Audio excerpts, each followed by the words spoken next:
don't you ever talk to me like that. That's arrogant. You've never heard me say anything like that. That's true. That's very, very true. That's very, very true because they kept saying, "Oh, this is the new leader of the Passport Bros," and you keep saying, "No, no, no, no, no. I'm not the leader. I'm just doing my thing." If you was arrogant, you could have been like, "Yeah, you know, I'm the leader, and it's lit." You know what I mean? You could have said something like that. Damn, party this. I don't need no one to save me. I was born to be the greatest. All that time in that basement. All that time is your waste. Is your plan to become an expat of Brazil still? Like, is that still in sights for you, or is that kind of up in the air? So far, both. It's up in the air because of the whole situation, but so far, out of all the countries I've been to, that's still, I think, my best option to expat in. You know, Asia, I mean, I was just complaining earlier. It's cool here for me to visit for, you know, periods of time, 2-3 months at a time.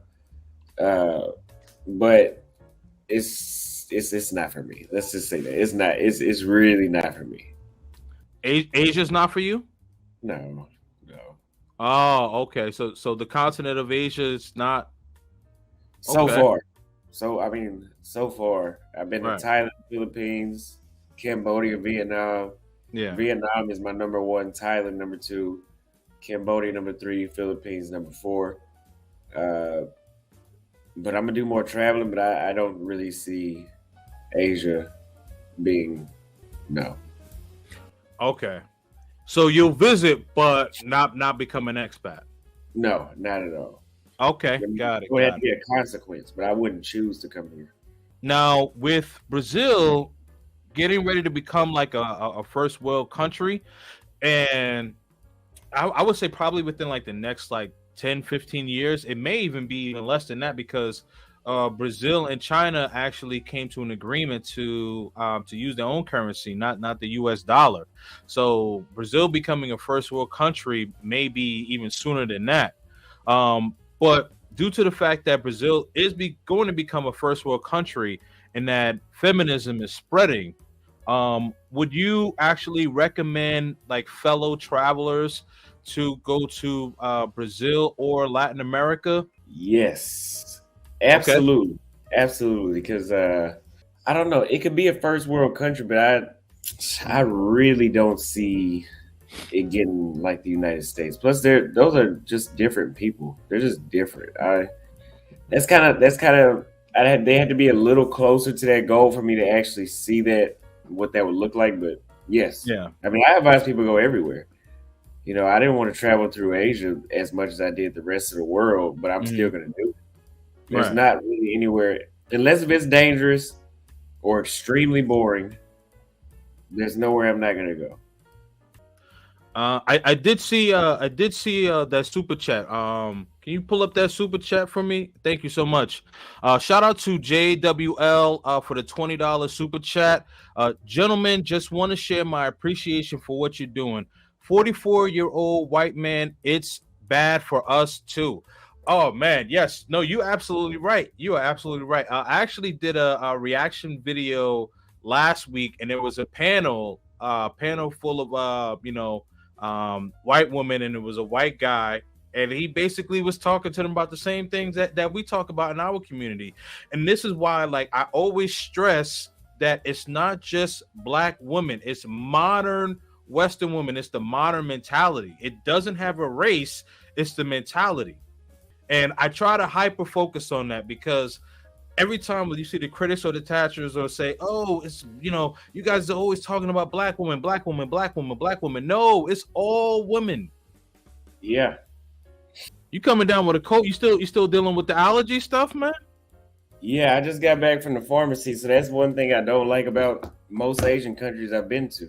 Out of the 4 I've been to, 3 Yeah. of them, pseudoephedrine is illegal, and that's because people make methamphetamine out of it. Oh wow. But these countries also have extremely harsh capital penalties for methamphetamine.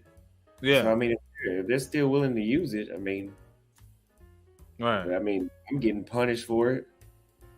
Oh man.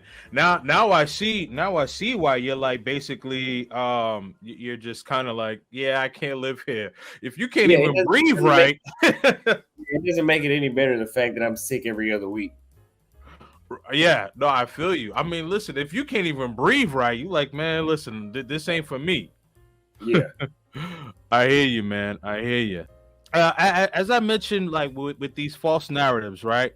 You know, so with these false narratives being spewed, you've been able to kind of stay on your square where like a lot of people probably would have reacted maybe irrational, and we're all human, right? Things get to us and things of that sort. We're not perfect, right? But how have you been able to stay on your square and just keep pushing? That's kind of my personality where I'm unfazed by a lot of things. Mhm. A lot of people think, even my mom, she thinks she knows what I'm thinking. That a lot of people usually don't know what I'm thinking. A lot of people think they know how my emotions work and they don't know. So the whole situation in Brazil, I didn't cry, even though I love Brazil a lot. I didn't cry about that one time. I was down a little bit. It didn't bother me as much as people think it did. I was down Really? for maybe a day or two. Maybe a day or two, my appetite was gone, and then I was kind of back on track. I still reminisce about it, but Yeah. I have a strong hold on my emotions, so I don't ever. It doesn't matter how I talk, because some people think based off the way how I speak, I'm upset. I haven't been upset in a very long time. Austin, have you considered a move to the Dominican Republic or Colombia? Well, Colombia is dangerous now, but I guess you know what time it is. Man, you know what? It all depends on like where you're going in Colombia though. With Colombia, me being a Medellin guy, like this is certain places because people will say Medellin is dangerous, but they always keep going to one certain part Yeah, of an area. They keep going to the Parque Aedes area, or they meeting women who hang out in Parque Aedes. So it's like you guys keep going to the same area. This is why you keep getting picked off, whether it be the guy on the motorcycle, whether it be the woman, putting the scopolamine in your drink or whatever. Like, stop going to the same area. But yeah, they have this saying in Colombia. It's like be a papaya, basically putting yourself out there as being a mark. If you continue to put yourself out there as being a mark, you're gonna get marked. yeah. Because where I got my tattoo done in Medellin was very. It was nowhere near the tour zone. It was very local, Mm-hmm. and you could tell it wasn't the safest area, but there was still no. I didn't feel like the guy that just got shot at in Medellin or nothing like that. Like, but again, that was in Park. I think he said that was in Parquetas too. He was he was at Very Parque Edis, yeah, and he said it was like one or 2 o'clock in the morning. Like don't be walking around at 1 or 2 o'clock in the morning when you know like the block is hot. You know what I mean? Like there's so many stories that come out. Shout out to Razor Rays. He got a video coming out every day with somebody getting in trouble in Medellin. You know what I mean? So like the block is hot. Why are you walking around and you walking around with these girls that he says they were regular girls. Listen, I'm not going to judge. Maybe they were, maybe they weren't. Doesn't matter. But you walking around with these women, it's like 2 o'clock. I think it was like 2 or 3 o'clock in the morning. I can't recall. But you walking around late and you knowing that the block is hot. Why put yourself in that type of predicament? To me, that doesn't make any type of sense.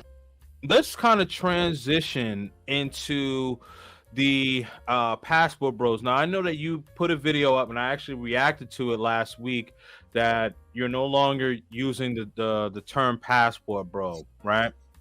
And Yeah. so would you say that one of the reasons why you stopped using the passport bro name is because of how the media has portrayed you as kind of being like the quote unquote leader of passport bros, and then also some of the traveling community they seem to kind of take aim at you even though it wasn't even your fault. Yeah. Uh, it's kind of a combination. I mean, they can call me if they call me like the ringleader and all that, and all the things that happen kind of get put under my name. That's one thing. Wasn't really so much about that. I mean, some of it was, but the thing was, whenever they put in my news article that the people from another travel group that I spoke with, the guy that owns that travel group, and he said he didn't know anything about it, and he got rid of all that. But they had the thing where they had a Discord chat where they were talking about how to set up private cameras to record them having sex with women in other countries. And they put that in my news article as if I had something to do with that. Really? So that's what I was like, oh, I can see now. If I need to just stick to my own first and last name, because they can pretty much throw anything under a label now. Yeah, that's wild. Yeah. And anyone, and anyone like that's gonna be doing that. Now listen, if you're gonna be filming, make sure that the woman knows about it. Like, there could be so many ramifications, and not only that, like just as a man, like if you, I don't want to use the term game, but if you have a way about yourself, like, she, don't trip. She's gonna want to be on camera, but like, don't try to do like hidden camera. Like, I can't have any respect for anyone that actually would do something like that. To actually do like some hidden camera, like, nah, man, it's not that deep. And you do that, and then you share, and what ends up happening? Like, you never know, because there could be somebody in that group who could put you out there, and you can get some legal ramifications. Now I'm wearing gold chains like I'm famous.